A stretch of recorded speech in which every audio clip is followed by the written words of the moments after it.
The maze project is actually in a later chapter. I think you've got to go all the way to chapter 8. Some earlier editions may not actually do that. The book suggests recursion as a solution, and I'm saying don't go there. You know, unless you really want to try out a recursive solution, I wouldn't recommend it. Instead, I'll encourage you to do the algorithm that they describe.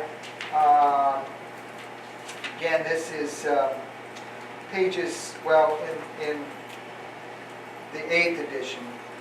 It crosses over 2 pages, 371, 372. A couple of things. One is the maze itself. So you're solving a maze. You have a starting point, and you try to go through the maze and find a path out, the path out, and get to the ending point. And you can hard code this. It's really fine to hard code this maze problem, right? Including the matrix of characters that you should do. So on page 372 is the maze, and I think it's a 12 by 12, if I recall, 12 by 12 characters. So that's sufficient to put in. So you would create a character maze 12 by 12. You can just go ahead and hard code that. All right. Look it up in the book. This is, as I said, a character array. You can actually use the initialization approach where you say char 12 by 12 maze equals 2 open braces, and then you can start actually hand coding the individual characters. And you use single quotes for individual characters. So the top line is pretty boring. All right. So it'll be a test in getting all the quotes and commas in the right order. Okay. Second line, so that's the end of the first line. We can put a comma there. And then maybe not. Open brace. The second line is a pound sign, a dot, dot, dot, right, and hash mark. So the hashes are the borders of the maze. They are fixed. The dots are open paths in the maze. All right, and you start. So you repeat that,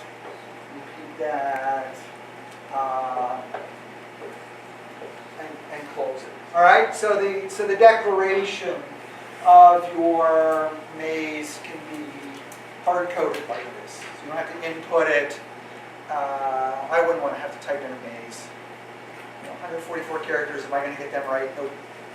So you can code it. Now I might, when I review it, if I feel like your algorithm has a flaw in it, I want the option of being able to go in and changing the maze to show you that you actually didn't solve the general case. It is possible for you to come up with an algorithm that might actually solve this particular maze, and I'm going to say, you didn't solve a general one, or I could put it into a loop. Right? So I might change the maze. Probably not, though. Okay? You will, actually the next line is the opening of the starting point. So you would have a start x of start x, which would be, or the start row, I guess. You want to do x's and y's or rows and columns. Start row equals 2, start column equals 0. Right? So you have a starting point, and your end point would be row 4, column 11. So your end row is 4, and your end column is 11. Make sense? Looking at the maze? Okay. So your goal is, and of course, you have, a row and a column. Think of a mouse running through this, so your mouse has a row column position. All right? As you go through the maze. Now, the algorithm they suggest is, back up. Algorithm is walking through the maze. It guarantees finding the exit. So if you're ever in a corn maze and you're beginning to panic, this is how you get out. Okay. Providing there is an exit, and assuming there will be an exit because you at least came in. All right. And if there isn't an exit, as they say, you will come back to the starting point, which should work as an exit. You place your right hand on the wall. You can do this blind. Place your right hand on the wall, walk forward. Right? But if the wall disappears, you need to turn right. Don't move your hand from the wall. So that tells you that if you come to a point where you can turn right, you turn right. If you can't turn right, you go forward. That keeps your hand on the wall, does it not? I'm going down the hallway. Okay. If you can't go forward or turn right, then of course you have to turn left. If you can't turn right, go forward, or turn left, guess what? You've come to a dead end. So you turn around and you back up, but you keep your hand on the wall. Your right hand on the wall. So that's the algorithm. Right? So you have a priority. Wherever you are, wherever the mouse is, it attempts to turn right. If it can turn right, it turns right. If it can't turn right, it goes forward. If it can't go forward, then turn left. If it can't turn left, it got it back up. So you will have an option, won't you? Because you wouldn't have gotten there otherwise. Okay? So wherever you are, try to turn right. If not, go forward. If not, go left. If not, back up. Or turn around and back up. All right? You have a direction. Okay? Because that's what drives whether you turn right or not. Right does not simply translate go down. You do not have absolute directions in a maze. You have relative directions in a maze. That's what makes this a little more complicated. Most flawed solutions simply try to go, well, I'll just try to go left, or I try to go down, up, or right or left. Absolutely in the maze. That's not the case. It's relative to which direction you're facing. So in the maze that's given, what direction does the mouse have initially? It does have an orientation to go. We could do east, north, south, and west. Right? We could do that. Right? So it has a direction. Let's be clear. Let's say it has the direction of east, does it not? That's where it would be. If you start at the start point of rows 2, column 0, the mouse is facing east to go in. All right? So when you're facing east, what does it mean to go right, or try to go right? You look which direction? You would look south. Okay. If you're facing east and you can't go south, then you do what? Continue east. Okay? So you can play that game all the way around. If you are facing south and you need to turn right, which direction would you look? West, right? Correct? If you want to turn right. If you're facing south and you can't turn right, then can you go south?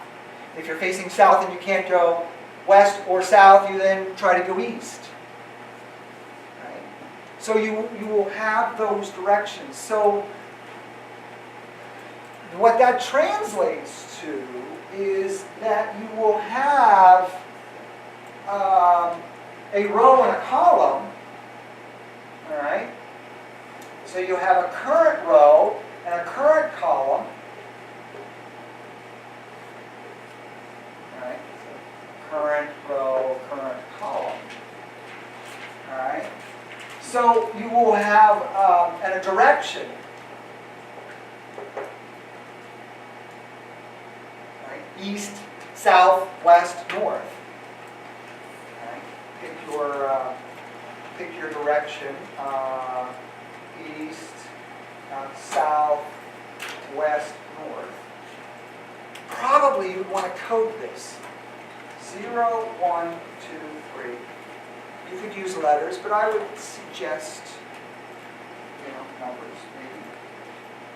But make it clear. You will find this a little bit tedious, but you'll discover that it's not actually that hard in the long run. So you would have a direction, a direction that you're facing direction. All right. But if you're facing east, again, your test sequence will be to try to go south, east, west, north. Does that make sense? What I'm saying? If you're facing east, you then try to test to go south. Can I go south? If I'm facing east and I can't go south, then I try to go east. Does that make sense? That's going forward. So this is right. This is forward.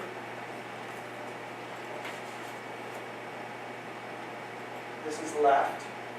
And this is back. That's not true.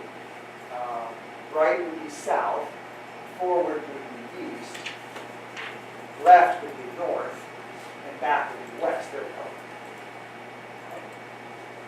If you're facing south, then right would be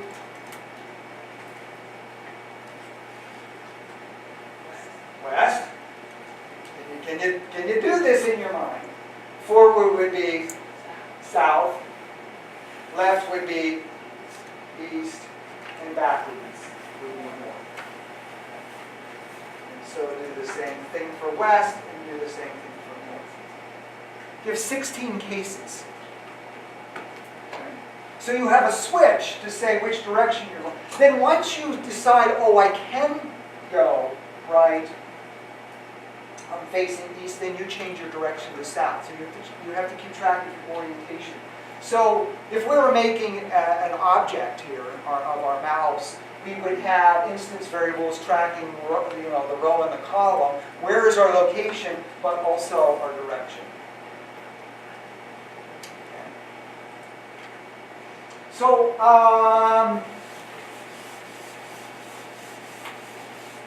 what does that translate to? So this is kind of an abstract way of thinking about it. But what does that translate to when I have rows and columns? So if the case is east, or if we make that 0, okay. So we have this, a switch is a nice structure to use here. You can use switches. All right. If the case is east, all right, I can check to see if my maze sub, if I'm facing east and I want to look south, that's down a row, is it not? If maze row plus 1 column equals a space to step. Is it open? Can I go there? If I can go there, all right, then you set your direction to south. and you go there. Row plus plus. Does that make sense? And actually, before you maybe do that, you would, no, I can do that, row plus plus. And then you should mark that you've made that step. You would not have stepped into that open spot. And so you will say maze sub row column equals an X.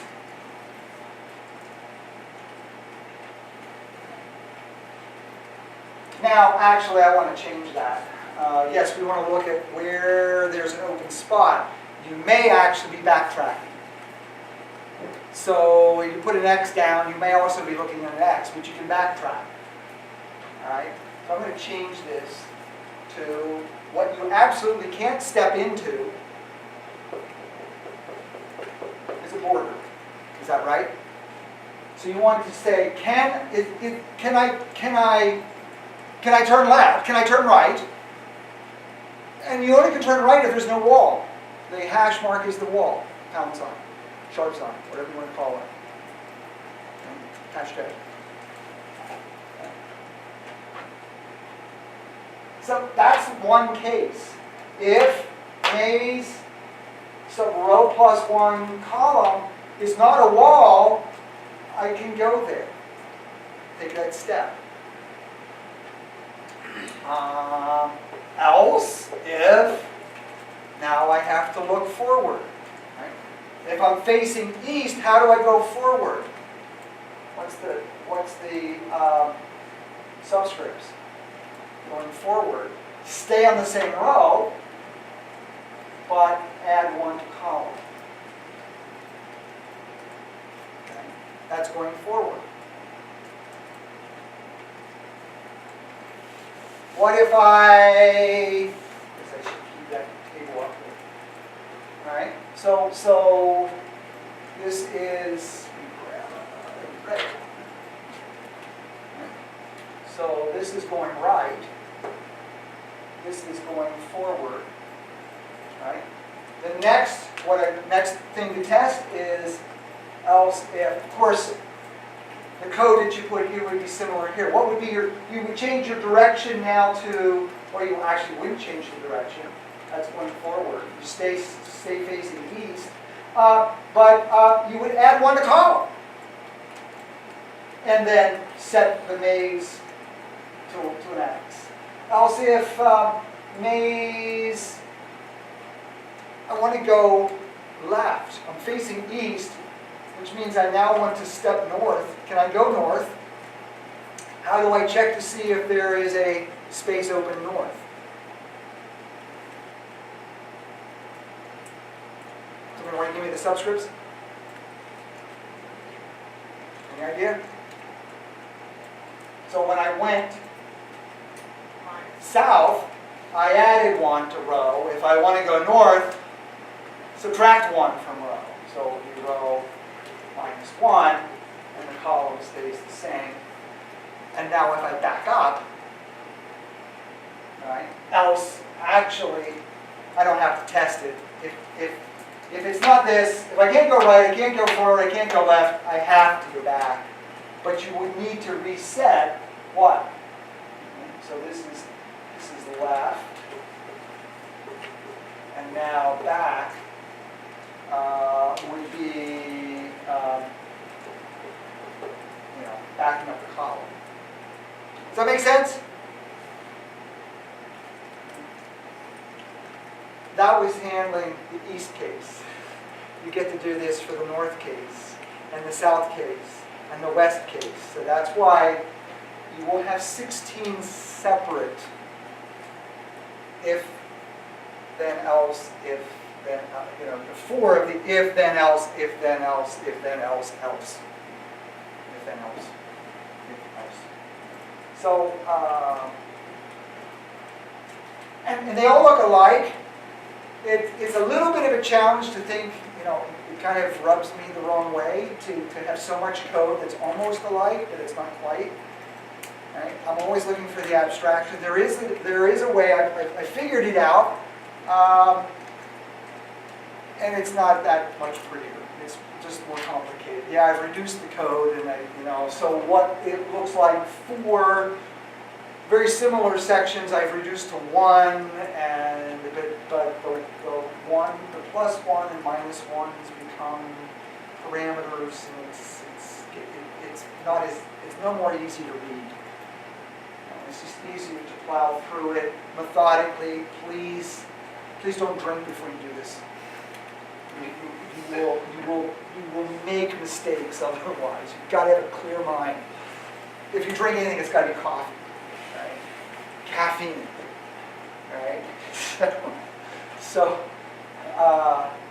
But that's essentially it. Now, I would say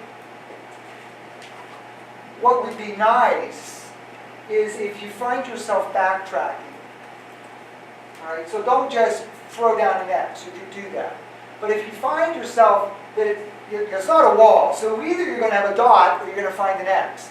If an X is already there, throw down something else like an asterisk or something different to indicate that you've actually backtracked. That's kind of cool. So that in the end, you find the maze marked with the X from the beginning to the end, but a few asterisks indicate, oh, you explored an area that was a dead end. It's kind of fun to do it that way. But you could leave it all X. But it's not that hard. The point is that you put down an X, check to see if an X is already there, and put something else down. Pick a little symbol, a plus. Plus would be all right. A little smaller than a capital X.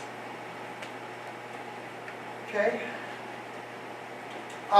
Any other solution you try, again, trying to make this smaller code, or you just simply, I'm just going to go east, and I'll explore all the way east. If I can't go east, then I'll go south. All right, and if I can't go south, I'll go, west. And if I can't go southwest, I'll go north. That's insufficient. You might find your way out of this maze, but often not.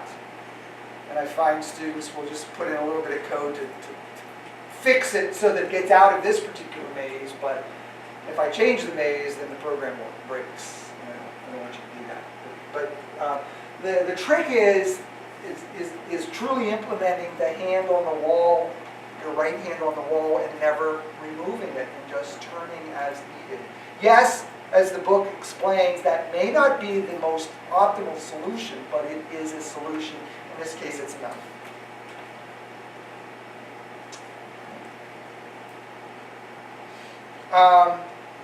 We're not doing object-oriented programming yet, so you don't have to do anything fancy. This can just be one main program again.